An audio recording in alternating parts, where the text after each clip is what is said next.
Vetëm një ditë pas Partisë Socialiste dhe komunistët shqiptar kanë mbajtur kongresin e tyre të 14. Kreu i Partisë Komuniste Shqiptare, Hysni Milloshi, në fjalën e mbajtur ironizoi kongresin e Partisë Socialiste, duke pretenduar se ju takonte me të drejtë që të ishin të ftuar.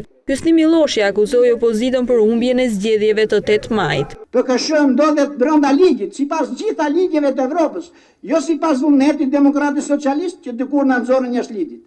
Pse këto trima u tromben edhe vetë ligjeve të Evropës dhe dridhen bashkunojnë me një parti të ligjshme apo të bëjnë një ftesë kortezie në kongresin e djeshëm, ku ishin të ftuar edhe Ujku edhe Deri. Ne jo.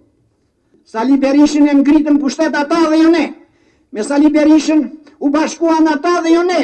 Ndërkohë që nuk la pa përmendur edhe dalje në skenë të aleancës Kuqezi, për të cilën deklaroi se nëse është një manovër dhe nuk po lufton vërtet për unitetin shqiptar, gjithçka do të zbardhet shpejt.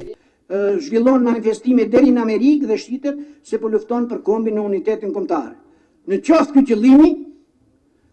ky qëllimi, ne e përshëndesim me gjithë zemër. Në qoftë manovër nga ato që fabrikohen nga jashtë, do t'i dalë boja nesër.